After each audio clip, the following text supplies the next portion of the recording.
us right now, Gunjan Shah, MD and CEO at Bata India on the show. Gunjan, hi, good morning. Great to have you on ET now. And I bet you're all smiles with footwear likely to move to the 5% GST slab now, although it's yet to be official. Tell me, how much of a demand boost could it actually bring in for you? Hi, Aisha. Thanks for hosting me on ET Now. It's always a pleasure.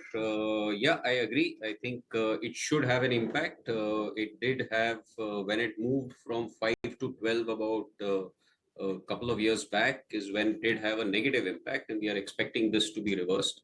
It's also in line with a lot of initiative that we are doing towards the middle and mass consumers who have been sluggish from a consumption point of view, who offer value as well as affordability to them. So this will only aid those efforts. Interesting. You wouldn't have any back of the envelope calculations, would you, as to what kind of a sizable demand uptick would this lead to? It'll be it's very early to say that. I think we will also wait for the details of the announcement that the Prime Minister has made. But however, just to give you a sense of it, it was contributing to roughly about 50% of our business, less than 1,000 rupees, and that is the one that went higher from a GST, and that has actually taken its impact, and that contribution came down to less than 40%. So that can give you a sense the kind of upside that can happen on that front. That's really sizable. But tell me, would you pass on the benefit of lower GST entirely to your customers, or will you use it also, part of it, to strengthen your margins? The objective, Sneha, is to make sure that we are able to pass it on and drive consumption, right? Especially for these consumers which are inflation wary and need, obviously joy on that front. We are already doing a lot of initiative, right? Our latest campaign that we have launched, the Victoria Ballerina campaign across the full network of 2,000 stores, is one of the largest, and it's all ballerinas available at less than 999, right? It's a strong proposition. Consumers are loving it. So, I mean, this will only aid the efforts. We are already on our way on it. So, I think the whole objective is to pass on the benefit to consumers in whatever way possible. So is that the strategy then, to expand your value and mass footwear range, which you just talked about, Victoria Ballerina? Yeah.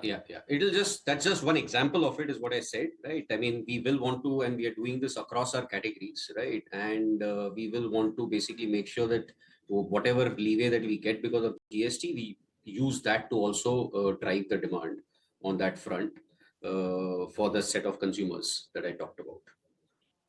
The one segment, though, Gunjan, which hasn't really seen any petering down, has been the entire premiumization trend. And you guys have cashed in on it brilliantly with your brands like Hush Puppies, Comfort, and they're showing excellent resilience as well. Do you sense that premiumization is going to continue, even as value categories will get a boost with GST rationalization?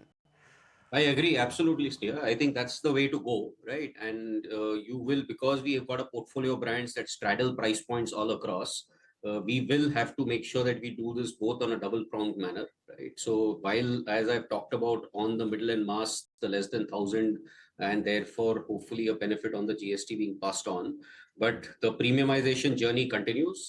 We are most probably likely to add the largest number of stores in our Hush Puppy network this year. Brands like Floats are on a run rate which is almost more than 200 crores on a quarterly run rate annualized. Comfort is doing really well. So the premiumization journey will continue while we give value proposition to the middle and mass consumers.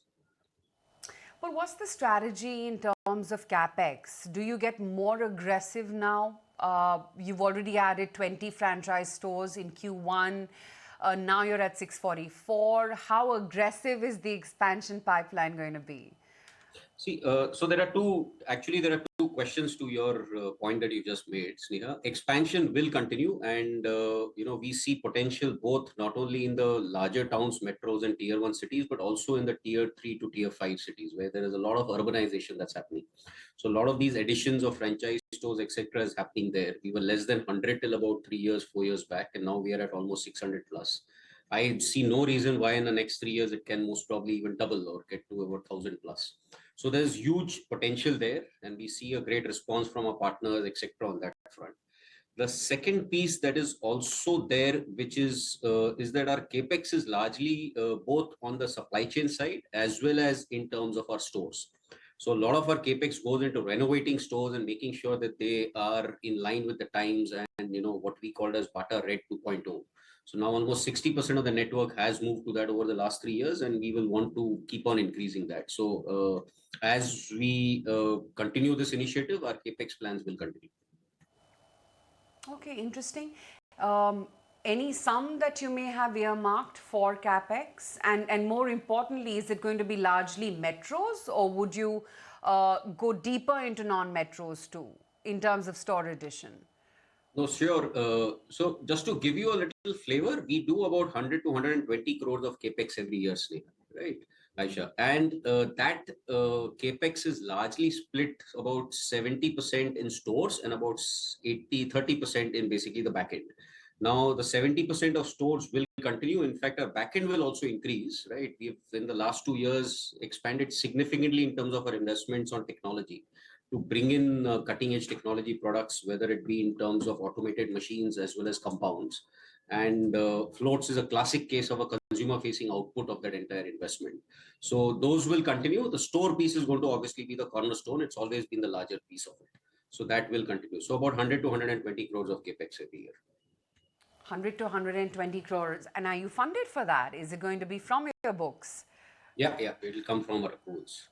Okay. I also wanted to talk about this 30 crore rupee investment in Bhatanagar factory. Tell me, what's the scale of capacity or efficiency improvement that you expect in the near term with this capex? Yeah, yeah. So, see, it's not just the question of capacity addition, but it's kind of quality of capacity addition, right? We want to see more automated, more technology driven products coming out of our larger factories, one of them in Patanagar, and therefore driving the premiumization journey. The two large pieces that I was mentioning a few minutes back have been on the front of something called injected molded EVA. That's what is manifested from a consumer facing brand, which is called Floats, which is doing really well. But similarly, what we have latest done is something called the PUDIP machine. Now that's the latest technology. It's absolutely fully automated. Very few, manual interventions or human hands required to it. But it delivers great products with great finish as well as the kind of options that it generates, etc. In terms of the combination that we can do. So you will see a lot more consumer-facing pieces of this coming out as we have now just commercialized this about 3 months back. Interesting. Any new additions to your bouquet? Any organic or inorganic growth that you may be mulling?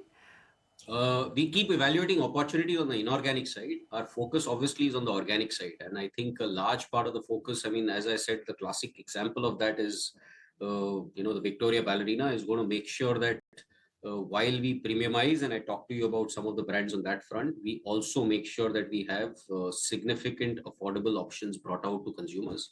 And the GST piece that we talked in the start of our conversation should hopefully add in that direction. Mind I just add in the GST conversation is that ideally GST for footwear is a little different from the way it is in apparel. And I see no reason why footwear is as essential as apparel and should be synchronized in my view. Oh, absolutely it is. But Gunjan, so good to chat with you today. Thank you so much for your time. Thank you so much, Aisha. Lovely talking to you and lovely being present with the viewers of ET Now. Oh, Thank yeah. you. Thank you so much. Okay, that's the comment.